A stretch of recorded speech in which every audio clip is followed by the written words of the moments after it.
الحمد لله على إحسانه والشكر له على توفيقه وامتنانه وصلى الله وسلم على خاتم النبيين وإمام المرسلين سيدنا محمد بن عبد الله الأمين وعلى آله الطيبين وأصحابه الغر الميامين ما اتصلت عين بنظر ووعت أذن بخبر وسلم تسليما كثيرا كثيرا أما بعد فأعوذ بالله من الشيطان الرجيم بسم الله الرحمن الرحيم شهر رمضان الذي أنزل فيه القرآن هدى للناس وبينات من الهدى والفرقان صدق اللہ العظیم۔ سب سے پہلے میں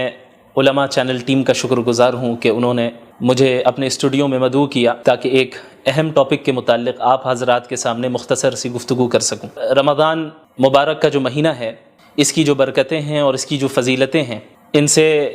ہر ایک مسلمان واقف ہیں۔ آپ صلی اللہ علیہ وسلم کی احادیث میں اور اس سے پہلے خود قرآن کریم میں اس مبارک مہینے کی فضیلتوں کو بیان کیا گیا ہے۔ جہاں اس مبارک مہینے کی مختلف فضیلتیں ہیں، انہی میں سے ایک خاص فضیلت اس مہینے کو جو حاصل ہے وہ یہ ہے کہ قرآن کریم کے نزول کی ابتدا اسی مہینے میں ہوئی۔ اسی لیے قرآن کریم میں اللہ رب العالمین نے سورۃ البقرہ میں فرمایا کہ رمضان کا مہینہ ہے جس میں قرآن کریم کو نازل کیا گیا، جو کہ تمام انسانیت کے لیے ہدایت نامہ ہے۔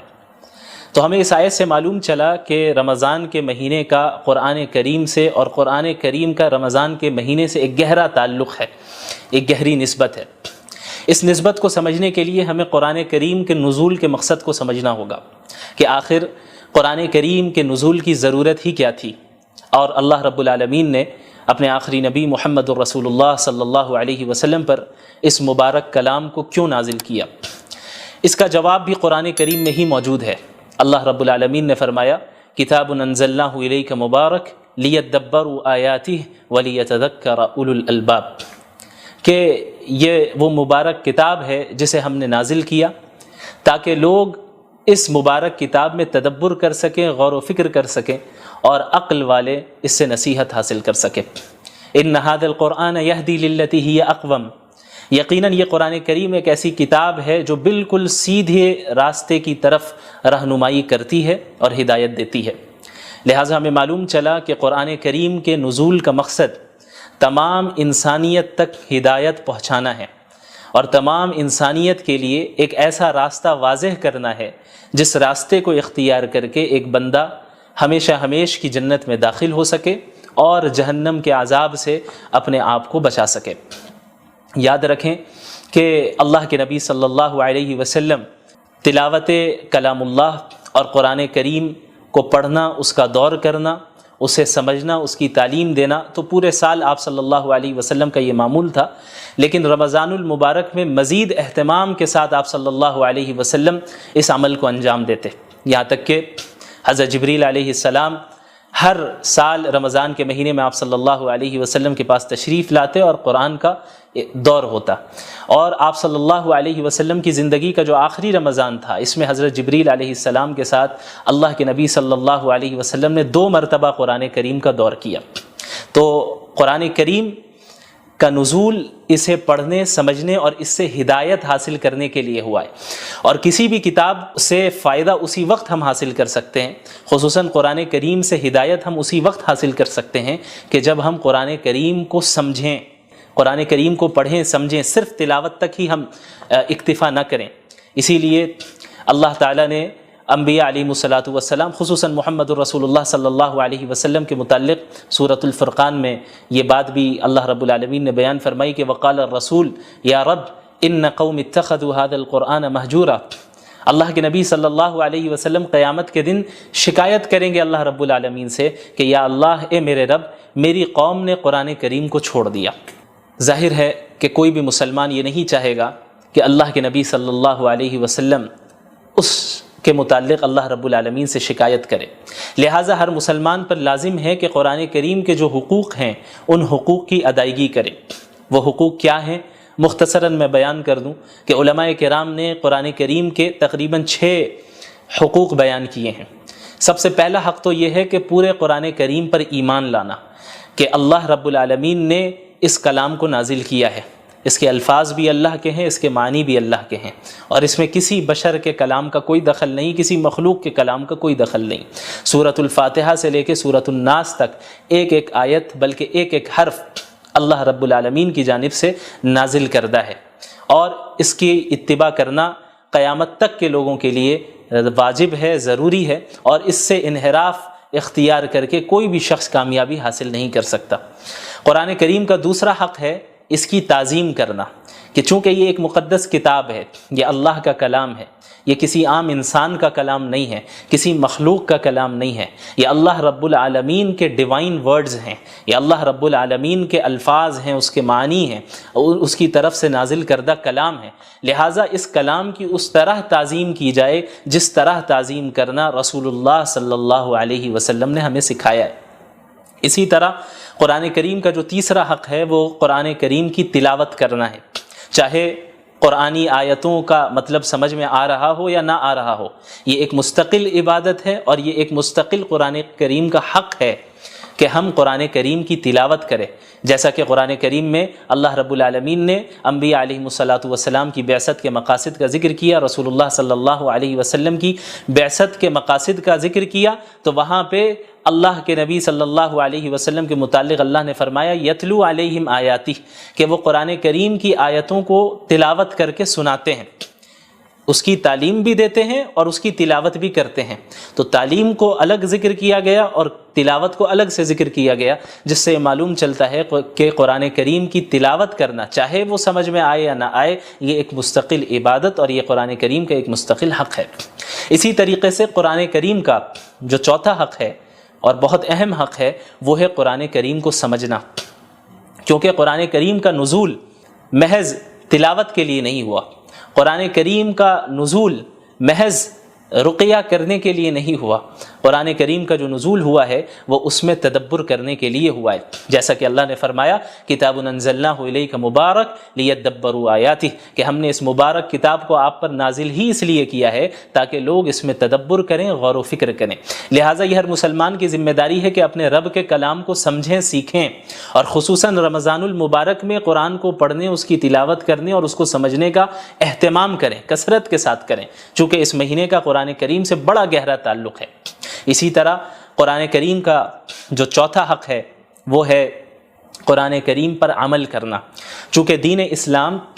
محض ایک آئیڈیالوجی نہیں ہے، محض ایک فکر نہیں ہے، یا کوئی فلسفہ نہیں ہے کہ جسے کسی نے پیش کر دیا اور جس کا عملی زندگی سے کوئی تعلق نہیں ہے، بلکہ قرآن کریم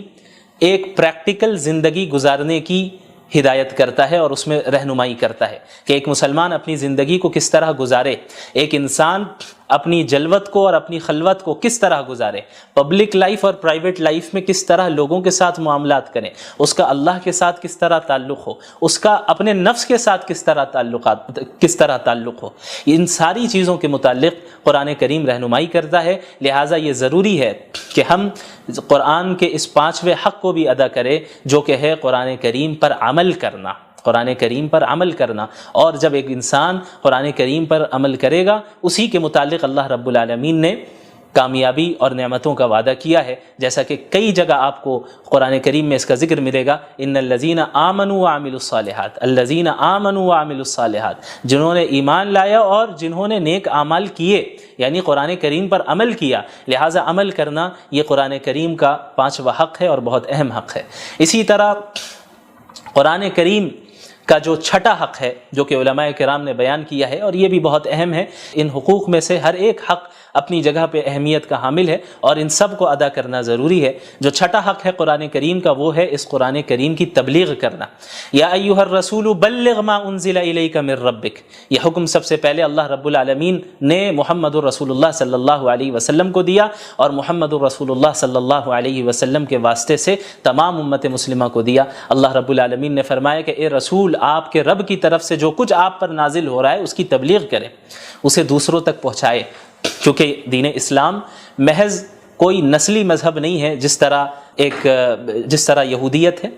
جو کہ ایک نسلی مذہب ہے۔ قرآن کریم اور دین اسلام اس طرح نہیں ہے. دین اسلام کا دروازہ تو ہر ایک کے لیے کھلا ہے. جو بھی ایمان قبول کر لے، جو بھی اسلام میں داخل ہو جائے، جو بھی قرآن کو سچا کلام مان لے، جو بھی صحیح عقائد اختیار کر لے، اعمال صالحہ کرے، اس کے لیے جنت کا وعدہ ہے، اس کے لیے اللہ کی نعمتوں کا وعدہ ہے. تو یہ جو امت ہے، امت مسلمہ، یہ امت دعوت ہے. جیسا کہ سورۃ البقرہ میں اللہ نے فرمایا کنتم خیر امۃ اخرجت للناس، کہ تم وہ امت ہو جسے تمام انسانوں کے لیے نکالا گیا، محض مسلمانوں کے لیے نہیں، محض مخصوص خاندان کے لیے نہیں، محض مخصوص علاقے والوں کے لیے نہیں، للناس اللہ نے فرمایا کہ تمام انسانیت کے لیے اللہ رب العالمین نے اس امت کو بھیجا ہے. تأمرون بالمعروف وتنہون عن المنکر، کہ تم انہیں نیکیوں کا حکم دو اور برائیوں سے روکو. وتؤمنون باللہ، اور تم ایک اللہ پر ایمان رکھو. لہٰذا قرآن کریم کا یہ چھٹا حق ہے کہ ہم قرآن کریم کی تبلیغ اور اس کی اشاعت کریں، تمام اقوام عالم تک قرآن کریم کے پیغام کو پہنچائیں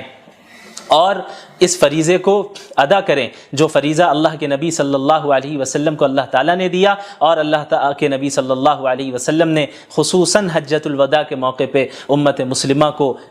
سونپا. اور آپ صلی اللہ علیہ وسلم نے فرمایا تھا کہ فَلْيُبَلِّغِ الشَّاهِدُ الْغَائِبُ، تم میں سے جو بھی موجود ہے میری بات ان تک پہنچا دے جو یہاں پر موجود نہیں ہیں. تو یہ سلسلہ تبلیغ کا اور قرآن کریم کی اشاعت کا عہد نبوی سے جاری رہا، یہاں تک کہ آج اس صدی میں بھی ہم تک اسی طرح قرآن کریم پہنچا، اپنی تمام تفصیلات کے ساتھ، تمام تفسیر کے ساتھ، تمام تشریح کے ساتھ. اور اب یہ ہماری ذمہ داری ہے کہ قیامت تک کے لوگوں کے لیے ہم اسے جاری رکھیں اور اس کے پیغام کو عام کریں. تو جب ہم قرآن کریم کے نزول کے حقیقی مقاصد کو سمجھیں گے اور قرآن کے حقوق کو سمجھیں گے تو قرآن کریم کے ساتھ وقت گزارنے میں بھی ہمیں لذت محسوس ہوگی. خصوصاً رمضان کا مہینہ بہت ہی بابرکت مہینہ ہے، جس میں عبادتوں کی جو نیکیاں ہیں، جو اس کا ثواب ہے، وہ بہت بڑھ جاتا ہے، بہت بڑھ جاتا ہے. اور اللہ کے نبی صلی اللہ علیہ وسلم تو اس رمضان کے مہینے کی راتوں میں تلاوت کا اہتمام فرمایا کرتے تھے، نمازوں کی شکل میں، قیام اللیل کی شکل میں، تراویح کی شکل میں، تہجد کی شکل میں آپ صلی اللہ علیہ وسلم پڑھتے، صحابہ کرام پڑھتے. اور رمضان المبارک میں ہمارے سلف صالحین میں کتنے ایسے گزرے ہیں جنہوں نے کئی مرتبہ قرآن کریم کو ایک مہینے میں پڑھا، اور صرف پڑھا ہی نہیں بلکہ اس کو سمجھا، اس میں تدبر کیا، اس سے نصیحتیں حاصل کی، عبرتیں حاصل کی. لہٰذا ہماری یہ ذمہ داری ہے کہ رمضان المبارک کو ہم اس طرح گزاریں جس طریقے سے اللہ کے نبی صلی اللہ علیہ وسلم نے گزارا. یہاں تک کہ بعض سلف صالحین کے معمول کا ذکر ہوتا ہے کہ بڑے بڑے محدث جو پورے سال حدیث کا درس دیا کرتے تھے، جب رمضان المبارک کا مہینہ شروع ہوتا تو حدیث کے دروس، فقہ کے دروس،